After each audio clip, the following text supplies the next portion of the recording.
Hello friends, आज है हमारी संकल्प सीरीज का डे 3। इस सीरीज में हम डिस्कस कर रहे हैं सभी एग्रीकल्चर एग्जाम के लिए इम्पोर्टेंट क्वेश्चंस। तो चलिए शुरू करते हैं।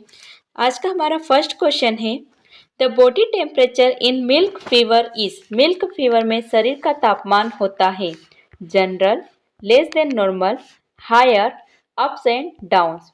सामान्य होता है या सामान्य से कम हो जाता है, या जो बॉडी का टेम्परेचर है वो बढ़ जाता है, या फिर उसमें उतार चढ़ाव आता रहता है। तो जो अपना मिल्क फीवर है, इसमें क्या रहता है कि जो बॉडी का टेम्परेचर है वो नॉर्मल से कम हो जाता है। बाकी जो डिसीज होती है उसमें क्या होता है कि फीवर आने पर जो टेम्परेचर है वो बढ़ जाता है, लेकिन मिल्क फीवर एक ऐसी डिसीज है जिसमें जो टेम्परेचर है वो लेस देन नॉर्मल हो जाता है। एक किस्म होता है तो जो हमारे दुधारू पशु होते हैं, मिल्किंग एनिमल, उनके अंदर होता है। जो नवजात है, ब्यात पशु, उसके अंदर होगा ये। मिल्क फीवर जो होता है वो किस वजह से होता है, तो मिल्क फीवर जो होता है वो जो एनिमल है उनमें कैल्शियम की अगर कमी हो गई है तो उसकी वजह से मिल्क फीवर होता है। ये एक मेटाबॉलिक डिसीज है और इसमें जो टेम्परेचर रहेगा वो लेस देन नॉर्मल रहेगा। तो इसका राइट आंसर क्या है? Option B. नेक्स्ट क्वेश्चन है, grassy stunt virus disease is transmitted by. जो ग्रासी स्टंट वायरस है वो किसके द्वारा फैलता है? तो सबसे पहले हम देखते हैं कि ग्रासी स्टंट जो वायरल डिसीज है वो किसके अंदर होती है, तो ये होती है राइस के अंदर। हम देखते हैं कि इसको ट्रांसमिट करने का काम कौन करता है, brown plant hopper, green leaf hopper, pink stem borer या फिर व्हाइट राइस लीफ होपर। तो जो ग्रासी स्टंट वायरल डिसीज है इसको फैलाता है ब्राउन प्लांट होपर। तो इसका राइट आंसर क्या रहेगा? ऑप्शन ए। जो ब्राउन प्लांट होपर है उसका साइंटिफिक नेम क्या है? नीला पर्वता लुजेंस। ये जो ग्रासी स्टंट डिसीज है इसको फैलाता है। नेक्स्ट हमारा green leaf hopper. Green leaf hopper जो है इसका साइंटिफिक नेम है नेफोटेटिक वायरसेंस। ये हमारी जो राइस की टुंगरो डिसीज है उसको फैलाने का काम करता है। Pink stem borer. Pink stem borer का नाम है सेसामिया इन्फेरेंस। जो पिंक स्टेम बोरर है ये मेज में, राइस में और व्हीट में अटैक करता है। और नेक्स्ट है white rice leaf hopper. White rice leaf hopper का नाम है सोजाटिला फ्रूसीफेरा। ये राइस का पेस्ट है। इसका right answer option A. Next question है, nitrogen percent in calcium ammonium nitrate. Calcium ammonium nitrate में नाइट्रोजन का प्रतिशत है। जो कैल्शियम अमोनियम नाइट्रेट है इसका शॉर्ट फॉर्म होता है केन। इसके अलावा इसके कौन कौन से नाम है हम वो देखते हैं। इसे किसान खाद, सोना खाद, या नाइट्रो चाक, नाइट्रो डोलोमाइट या नाइट्रो लाइम स्टोन भी कहा जाता है। ये सब क्या है? कैल्शियम अमोनियम नाइट्रेट के अदर नेम है। अब हम देखते हैं कि कैल्शियम अमोनियम नाइट्रेट जो है इसमें कितना परसेंट नाइट्रोजन होता है। तो इसमें जो नाइट्रोजन होता है वो 23, 25, 46 या 21%। तो इसका राइट आंसर रहेगा ऑप्शन बी 25%। केन में 25% नाइट्रोजन पाया जाता है। अब बात करते हैं कि जो अपना कैल्शियम अमोनियम नाइट्रेट है इसका फार्मूला क्या है। तो इसका फार्मूला है CaCO3NH4NO3। इसमें जो अमोनिया और नाइट्रेट है इसका जो कॉन्ट्रीब्यूशन होता है वो 1:1 होता है, मतलब 50% अमोनिया और 50% नाइट्रेट पाया जाता है। तो इसके नेचर की हम बात करें तो इसका जो नेचर होता है वो न्यूट्रल होता है, उदासीन होता है। ठीक है। नेक्स्ट क्वेश्चन है, which of the following is a national vegetable of India. इनमें से कौन सी नेशनल वेजिटेबल है इंडिया की? पंपकिन, वाटरमेलन, टोमेटो और ओकरा। तो जो हमारा पंपकिन है उसने नेशनल वेजिटेबल ऑफ इंडिया कहा जाता है। तो इसका राइट आंसर है ऑप्शन ए। अब हम बात करते हैं पंपकिन के बारे में कि इसके अदर नेम और क्या क्या हो सकते हैं। तो इसे काशी फल, सीताफल, अगर सब्जियों में पूछे हम सीताफल किसे कहते हैं, पंपकिन को कहते हैं। गोल्डन वेजिटेबल, विंटर क्रूक नेक, ये इसके क्या है? अदर नेम है। अभी हम देखें कि पंपकिन को गोल्डन वेजिटेबल क्यों कहा जाता है। इसमें जो एयू है वो पाया जाता है, सोना पाया जाता है इसमें, इस वजह से इसको गोल्डन वेजिटेबल कहा जाता है। अब जो हमारा पंपकिन है इसका इसको मतलब ग्रो करने के लिए पीएच रिक्वायर होता है वो होता है 5.5 to 6.8 और सीड रेट रिक्वायर होती है 4 to 5 kilogram per hectare. World pumpkin day मनाया जाता है। तो वर्ल्ड पंपकिन डे कब मनाया जाता है? 29 सितंबर को। यूएसए है वहाँ पे पंपकिन का एक डे मनाया जाता, फेस्टिवल मनाते हैं, जो कब मनाते हैं? 31 अक्टूबर को। अब हम बात करते हैं कि जो हमारा पंपकिन है उसकी एक एवरेज साइज फ्रूट की कितनी हो सकती है। तो एवरेज साइज की हम बात करें तो 1.5 केजी से 40 केजी तक हो सकता है। मतलब हमारा जो पंपकिन है उसकी साइज 1.5 केजी से लगाकर 40 केजी तक हो सकती है। सबसे ज़्यादा हम देखें इंडिया में जो पंपकिन है उसका प्रोडक्शन कहाँ पे होता है, उसका सबसे ज़्यादा प्रोडक्शन होता है उड़ीसा में। और एक प्लांट में कम से कम 1 से 6 जो फ्रूट है पंपकिन के वो लग सकते हैं, और इसका जो हम स्टोर कर सकते हैं वो 4 to 6 मंथ तक हम पंपकिन को जो है स्टोर कर सकते हैं। ठीक है, नेक्स्ट क्वेश्चन है multicut variety of forest sorghum is. हरे चारे हेतु ज्वार की बहु कटाई वाली किस्म है, वो कौन सी किस्म वेराइटी है जिसमें मतलब इसमें बहुत सारी कटाई की जा सकती है? सीसा 120, SSG 588, CSH 9 या फिर CSH फर्स्ट। तो जो हमारी SSG 588 है ये मल्टीकट वेराइटी है सोरगम की, तो इसका राइट आंसर है ऑप्शन बी। हम देखते हैं कि सोरगम जो होता है इसमें क्या रहता है, एक जहरीला पदार्थ पाया जाता है HCN, हाइड्रोसाइनिक एसिड धुरीन बोला जाता है जिसे। ये करता है कि ज्वार की यंग स्टेज में पाया जाता है, अगर यंग स्टेज में से पशुओं को खिला दिया जाता है तो उसकी मृत्यु तक हो सकती है।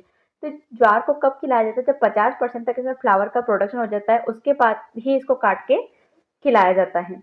अब देखते हैं जो सिरसा 120 है ये एशियन फ्री वैरायटी है ज्वार की। SSG 58 मल्टीकट फोडा वैरायटी है। CSH 9 जो है ये draught and sanity tolerant variety है सोरगम की। और CSH फर्स्ट जो है ये फर्स्ट हाइब्रिड वैरायटी है सोरगम की, इसको 1964 में डेवलप किया गया था। इसका राइट आंसर है ऑप्शन बी। नेक्स्ट क्वेश्चन है which of the following periodicals publish from ICR। इनमें से कौन सी पत्रिका है जो ICR के द्वारा प्रकाशित की गई है? इंडियन हॉर्टिकल्चर, खेती, Indian journal of animal science या ऑल ऑफ दिस। तो ये जो सभी है इंडियन हॉर्टिकल्चर, खेती और Indian journal of animal science, ये सभी ICR के द्वारा पब्लिश की जाती है। तो इसका राइट आंसर है option D, all of this. अब देखते हैं जो इंडियन हॉर्टिकल्चर है वो क्वार्टरली प्रोड्यूस की जाती है। जो खेती है वो हिंदी मैगजीन है, और जो अपनी Indian journal of animal science और Indian journal of crop science है, ये दोनों क्या है, ये मंथली मैगजीन है। इसका राइट आंसर क्या रहेगा? Option D. नेक्स्ट क्वेश्चन है विच वन इज ऑर्निथोफिलस फ्रूट। निम्न में से ऑर्निथोफिलस फल है। ऑर्निथोफिलस क्या होता है कि इसमें जो परागण किया जाता है, पोलिनेशन किया जाता है, वो पक्षियों के द्वारा किया जाता है। पक्षियों के द्वारा जो परागण होता है उसको ऑर्निथोफिलस बोलते हैं। इसके अलावा हम देखते हैं कि जैसे अगर एयर के द्वारा अगर पोलिनेशन किया जाएगा तो उसे बोलते हैं हम एनिमोफिलस। जल के द्वारा अगर किया जाता है तो उसको बोला जाता है हाइड्रोफिलस। अगर किसी एनिमल के द्वारा किया जा रहा है, जंतु के द्वारा, तो उसको बोला जाता है जूफिलस। और अगर इंसेक्ट के द्वारा किया जाता है जैसे हनीबी वगैरह के द्वारा, तो उसको बोला जाता है एंटोमोफिलस। हम देखते हैं इसमें राइट आंसर क्या रहेगा? जामुन, पाइनएप्पल, आंवला या फिर स्ट्रॉबेरी। तो जो इसमें जामुन है, जामुन में जो पोलिनेशन किया जाता है वो हनीबी के द्वारा किया जाता है, मतलब ये एंटोमोफिलस होता है। पाइनएप्पल में जो होता है वो ऑर्निथोफिलस होता है, मतलब इसका राइट आंसर क्या रहेगा? Option B. आंवला में विंड के द्वारा किया जाता है, मतलब एनिमोफिलस होता है। और स्ट्रॉबेरी जो है इसमें इंसेक्ट के द्वारा किया जाता है, इसमें एंटोमोफिलस होता है। इसका राइट आंसर है ऑप्शन बी।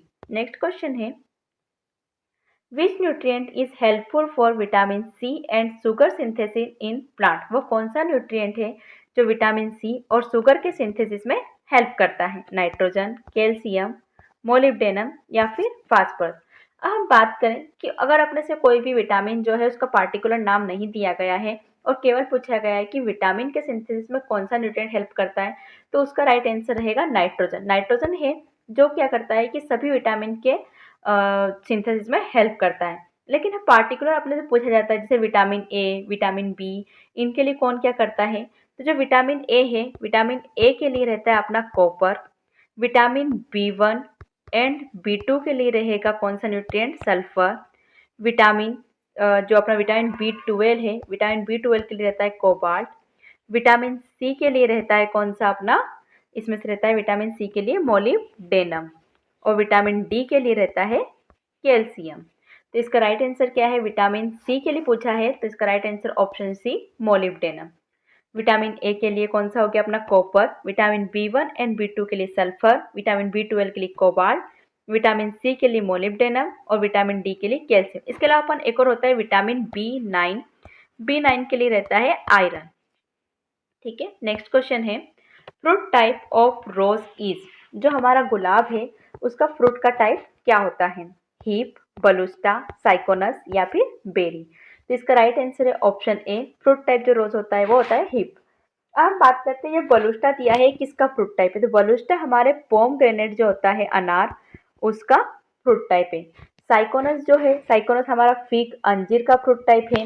बेरी, बेरी हमारे बहुत सारे फ्रूट का है जैसे बनाना, ग्रेप, गवावा, पपाया, अरेका नट, इन सभी का फ्रूट टाइप क्या रहेगा? बेरी। इसके अलावा और हम फ्रूट टाइप देखते हैं जैसे ड्रूप। ड्रूप किसका फ्रूट टाइप है? मैंगो, बेर, कोकोनट, जामुन, almond, coffee, apricot, cashew nut, peach, plum और वालनट, इन सभी का फ्रूट टाइप क्या है? ड्रूप। फिग का अपना साइकोनस हो जाएगा और अपना जैसे जैक फ्रूट हो गया, मलबेरी हो गया, पाइनएप्पल, इन तीनों का होता है सोरोसिस। और हमारा जो सिट्रस है, ऑरेंज, लेमन वगैरह, इनका सभी का फ्रूट टाइप रहता है हेस्पेरिडियम। इसका राइट आंसर क्या है? Option A. नेक्स्ट क्वेश्चन है, Golgi bodies was discovered in 1898 by. जो गोल्गी बॉडी है उसको 1898 में किसने डिस्कवर किया था? Farmer and Moore, Camillo Golgi, Fleming या फिर जोहानसन। तो अपने को गोल्गी बॉडी नाम से स्पष्ट हो रहा है कि कैमिलियो गोल्गी ने इसका जो डिस्कवर किया था, जिसका राइट आंसर क्या रहेगा? Option B. अब हम देखते हैं कि फार्मर और मोरे जो है इन्होंने एक टर्म दिया था मियोसिस, जो अपना अर्धसूत्री विभाजन है वो टर्म दिया था किसने? फार्मर एंड मोरे ने। फ्लेमिंग ने टर्म माइटोसिस दिया था। समसूत्री विभाजन जो टर्म दिया था वो फ्लेमिंग ने दिया था। और जोहानसन ने बहुत सारे टर्म दिए हैं, pure line, phenotype, gene, genotype, ये सभी किसने दिए हैं? जोहानसन ने। इसका राइट आंसर क्या है? Option B. नेक्स्ट क्वेश्चन है, national bureau of soil survey and land use planning is located at. जो national bureau of soil survey and land use planning है वो कहाँ पर, इसका मुख्यालय कहाँ पर वो स्थित है? न्यू दिल्ली, बेंगलुरु, नागपुर, करनाल। तो इस जो NPSS एंड LUP है वो कहाँ पर है? नागपुर में, नागपुर महाराष्ट्र में। हम देखते हैं NPSS एंड LUP के बारे में कि इसकी स्थापना कब हुई थी। तो जो इसकी स्थापना हुई थी वो 1969 में हुई थी। और इसका जो अभी वर्तमान में जो इसका नाम है NPSS एंड LUP, ये कब रखा गया था? 1976 में। इसके जो रीजनल ऑफिस, क्षेत्रीय कार्यालय की हम बात करें तो इसके टोटल 6 जो है वो रीजनल ऑफिस है। अब देखते हैं न्यू दिल्ली में और कौन कौन से अपने इंस्टीट्यूट है। तो IARI, ICR, ये सब कहाँ पे है? न्यू दिल्ली में। बेंगलुरु में अपना IIHR, Indian Institute of Horticulture Research है। करनाल में है अपना National Research Centre of wheat and National Research Centre of wheat and barley. Central Soil Salinity Research Institute कहाँ पर है? करनाल। इसका राइट आंसर क्या रहेगा? Option C. NPSS and LUP कहाँ पर है? नागपुर में। नेक्स्ट क्वेश्चन है, main weed of berseem is. Berseem का मुख्य खरपतवार है। बरसिम का मुख्य खरपतवार इनमें से कौन सा है? डोडर, अमरबेल, स्ट्राइगा रुखड़ी, वाइल्ड ओनियन, जंगली प्याज या प्याजी, चिकोरियम, कांसनी। तो जो अपना अमरबेल है वो क्या रहता है कि टोटल स्टेम पैरासाइट है। ये कौन सा टाइप का वीड है? Stem parasite. और स्टेम पैरासाइट में भी टोटल स्टेम पैरासाइट है। ये मुख्य जो खरपतवार है ये रिच का जो लोशन होता है उसका है। इसके अलावा ओनियन, कैरोट, चिली, जो अपना सौंफ होता है, फेनल, नाइजर, पल्सेस, इन सभी का होता है। लेकिन मेन ये किसका होता है? रिचका का। स्ट्राइका जो है एक रूट पैरासाइट है और रूट पैरासाइट में ये सेमी रूट पैरासाइट है। ये अपने जो मेन टॉप जैसे sorghum, pearl millet, sugarcane, maize, इन सभी का क्या है? पैरासाइट होता है। इसके बाद है वाइल्ड ओनियन, प्याजी। जो प्याजी है सरसों का मेन वीड है। इसके अलावा ये गेहूं में भी लगता है लेकिन ये मुख्य खरपतवार किसका है? सरसों का। चिकोरियम जो है कासनी, कासनी जो है ये बरसिम का मुख्य खरपतवार है। इसका राइट आंसर क्या रहेगा? ऑप्शन डी, चिकोरियम कासनी। अब कासनी का हम बोटनिकल नेम देखें तो इसका बोटनिकल नेम क्या होता है? चिनकोरियम इंटाइबस। इसको माइक्रो क्लाइमेटिक वीड भी कहा जाता है क्योंकि इसके लिए एक पार्टिकुलर क्लाइमेट की आवश्यकता होती है। और ये क्या है? जो बरसिम है उसका ऑब्जेक्शनल वीड है। ऑब्जेक्शनल वीड मतलब क्या है? खतरनाक वीड है। इसके सीड को बरसिम से अलग करना बहुत मुश्किल होता है। तो राइट आंसर क्या रहेगा? Option D. नेक्स्ट क्वेश्चन है, which of the following fertilizer या fertilizer is are not produce in India. वो कौन से फर्टिलाइजर है जिसको इंडिया में प्रोड्यूस नहीं किया जाता है? DAP, यूरिया, MOP या फिर सभी, ऑल ऑफ दिस। तो हमारा जो MOP है, म्यूरेट ऑफ पोटास, या हम इसे बोल सकते हैं पोटेशियम क्लोराइड KCl, ये जो होता है ये इंडिया में प्रोड्यूस नहीं किया जाता है। इसको विदेशों से आयात किया जाता है। ये हम दूसरी कंट्री जो वहाँ से इंपोर्ट करते हैं, ये हमारे इंडिया में नहीं बनता है। अब MOP की हम बात करें तो इसमें जो पोटास पाया जाता है K2O वो 60% पाया जाता है, 60% पाया जाता है। इसका यूज़ क्या करते हैं कि ये एसिडिक सॉइल जो होती है उसके लिए तो सुटेबल होता है लेकिन जो हमारी एल्कलाइन सॉइल होती है उसके लिए सुटेबल नहीं होता है। जो म्यूरेट ऑफ पोटास है हमारी हैवी सॉइल के लिए भी सुटेबल होता है। पर ये हमारे कुछ प्लांट जैसे इसमें क्या होता है, KCl में क्लोरीन पाया जाता है, इसकी वजह से कुछ प्लांट जैसे हमारे टोबैको हो गया, पोटैटो हो गया, शुगर केन हो गया, टोमेटो, शुगर बीट हो गया, ये हमारा जो शुगर केन हो गया, मैंगो हो गया, इनमें यूज़ नहीं करते क्योंकि ये क्या करता है, इनकी जो क्वालिटी है उसको अफेक्ट करता है। जैसे टोमेटो है, उसमें जो रेड्यूस उसकी जो बर्निंग क्वालिटी उसको क्या रेड्यूस कर देगा, शुगर केन में जो शुगर का एक्यूमुलेशन है उसको कम कर देगा, तो ये क्या करता है, नुकसान करता है। इसलिए इसकी जगह पे हम दूसरे जो पोटासिक फर्टिलाइजर है उनका यूज़ करते हैं, KNO3 वगैरह का, लेकिन KCl का यूज़ नहीं करते हैं। इस पे हम देखते हैं जैसे हमारा जो DAP है, DAP में नाइट्रोजन का परसेंट कितना होता है, 18% पाया जाता है, और फास्फोरस जो P2O5 पाया जाता है वो 46% पाया जाता है। इसके अलावा हमारा जो यूरिया है, यूरिया में 46% क्या पाया जाता है, नाइट्रोजन पाया जाता है, और MOP में अपना पोटास पाया जाता है कितना, 60%। इसका राइट आंसर है ऑप्शन सी। नेक्स्ट क्वेश्चन है, निम्नलिखित में से कौन सा सूक्ष्म पोषक तत्व नहीं है, which of the following is not a micronutrient, इनमें से कौन सा है जो माइक्रोन्यूट्रिएंट नहीं है। तो हम देखते हैं जो न्यूट्रिएंट है उनको क्या करा है, दो कैटेगरी में बांटा गया है, मेनली मेजर और माइनर, मैक्रो और माइक्रो न्यूट्रिएंट।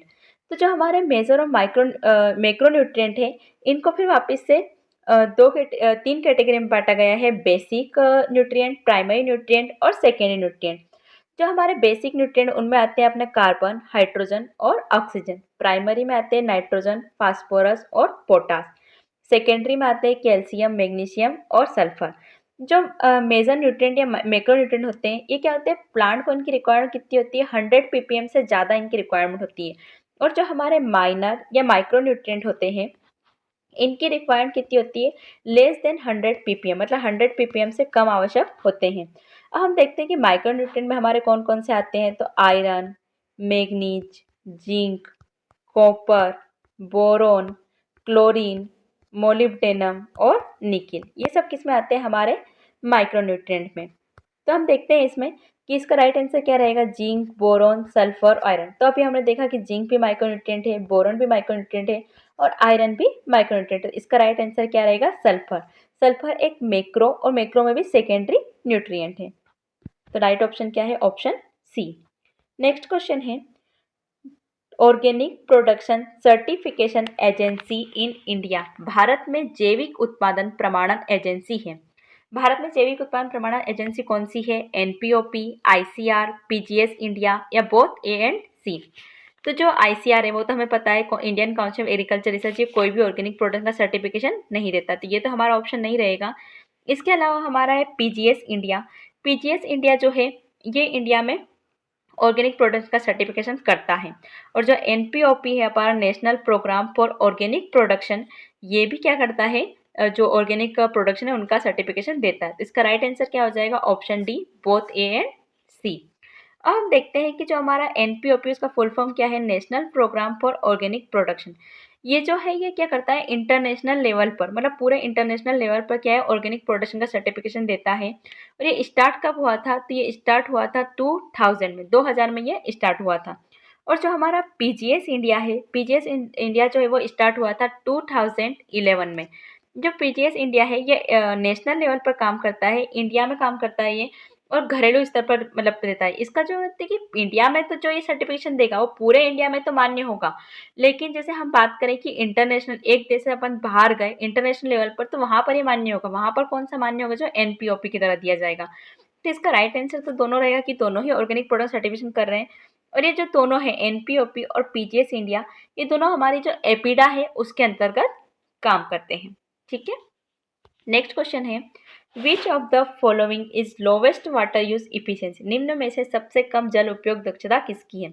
इनमें से कौन है जिनकी वाटर यूज इफिशियंसी सबसे कम है, फिंगर मिलेट, व्हीट, राइस और सनफ्लावर। तो अब इसके राइट आंसर की बात करेंगे तो जो राइस है हमारा, उसकी वाटर यूज इफिशियंसी सबसे कम होती है, और सबसे हाईएस्ट किसकी होती है, फिंगर मिलेट की। राइस की कितनी होती है, राइस की लगभग होती है 3.7 kilogram per hectare in litre होती है। अब देखते हैं इसमें कि वाटर यूज इफिशियंसी हम देखते हैं मेजर फील्ड क्रॉप की, फिंगर मिलेट की 13.4 जो कि सबसे हाईएस्ट होती है, व्हीट की होती है 12.6, ग्राउंड नट की 9.2, सोरघम की 9, पर्ल मिलेट और मेज की होती है 8 और राइस की होती है 3.7 लोवेस्ट, सबसे कम किसकी होती है, राइस की। तो हमारा राइट आंसर क्या रहेगा इसमें, option C, rice. Next question है, wheat and barley cultivation was started in which year? Wheat और बार्ले का जो कल्टीवेशन है वो कौन से ईयर में स्टार्ट हुआ था? 4400 BC, 7500 BC, 2300 BC या 6000 BC? तो हमारा जो व्हीट और बार्ले का कल्टीवेशन स्टार्ट हुआ था वो हुआ था हमारा 7500 BC में। इसका राइट आंसर है ऑप्शन बी। अब देखते हैं कि 4400 BC में हमारा क्या स्टार्ट हुआ था। तो 4004 BC में हमारा जो मेज है उसका कल्टीवेशन स्टार्ट हुआ था। 7500 BC में हमारा व्हीट और बार्ले का कल्टीवेशन स्टार्ट हुआ था। जो हमारा 2300 BC है 2300 BC में, इसमें हमारा चिकपी, चना, पियर, सरसों और कॉटन का जो कल्टीवेशन है वो स्टार्ट हुआ था। और 6000 BC में हमारा जो केटल, गाय और जो हमारे पिग है उनका क्या हुआ था, डोमेस्टिकेशन स्टार्ट हुआ था। तो इसका राइट आंसर क्या रहेगा, ऑप्शन बी। नेक्स्ट क्वेश्चन है, casein found in which form of milk? दूध में केसिन किस रूप में पाया जाता है? केसिन क्या है? केसिन एक तरह का प्रोटीन होता है। ये दूध में किस रूप में पाया जाता है? सॉल्यूशन, इमल्सन, सस्पेंशन या फिर ऑल ऑफ दिस?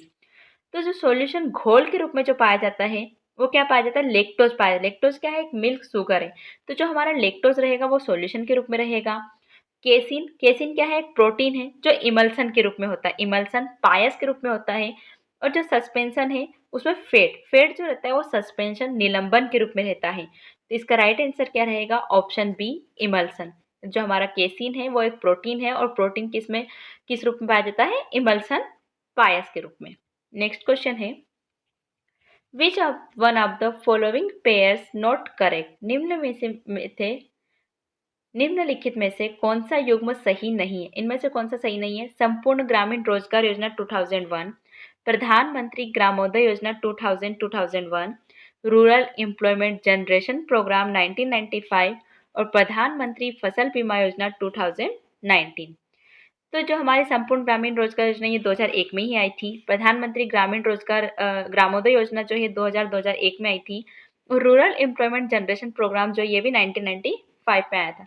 लेकिन हमारी जो प्रधानमंत्री फसल बीमा योजना है 2019 में नहीं आई थी, ये हमारी आई थी 2016 में। तो इसका राइट आंसर क्या रहेगा, ऑप्शन डी, प्रधानमंत्री फसल बीमा योजना कब आई थी? 2016 में। नेक्स्ट क्वेश्चन है, एक्ट ऑफ पास्चुराइजेशन इन सोइज, जो हमारा पीक होता है, शो होता है, उसमें जो पास्चुराइजेशन की प्रोसेस होती है उसको क्या बोलते हैं? फेरोइंग, लेम्बिंग, फोलिंग या किडिंग? तो जो हमारी शो में जो होती है उसको अपन बोलते हैं फेरोइंग। लेम्बिंग किस में होती है? तो लेम्बिंग होती है हमारी सीप में, जो हमारी भेड़ होती है उसमें लेम्बिंग पाई जाती है। फोलिंग किस में होती है? तो फोलिंग जो होती है हमारी वो हॉर्स में होती है और किडिंग होती है हमारी गोट में। तो गोट में जो पास्चुराइजेशन की क्रिया होती है उसको क्या बोलते हैं? उसको क्या बोलते हैं? किडिंग। अब देखते हैं कि इसके अलावा जैसे हमारी जो केटल है, बफेलो, इनमें जो एक पास्चुराइजेशन की एक्ट होता है उसको क्या बोलते हैं? काइंग। काविंग जो होता है वो किसमें होता है? हमारे केटल में। अब देखते हैं कि जैसे हमारा जो फेरोइंग है, जो सो है, उसके जो न्यू बॉर्न होता है उसको क्या बोलते हैं? पिगलेट बोलते हैं। सीप के न्यू बॉर्न को लेम कहा जाता है। गोट जो होती है उसके न्यू बॉर्न को कीट कहा जाता है। केटल के न्यू बॉर्न और बफेलो के जो न्यू बॉर्न होता है उसको काफ कहा जाता है। और जो हमारा हॉर्स है उसके न्यू बॉर्न को फोल कहा जाता है। तो इसका राइट आंसर क्या रहेगा, option A, furrowing. Thank you for watching, like and subscribe.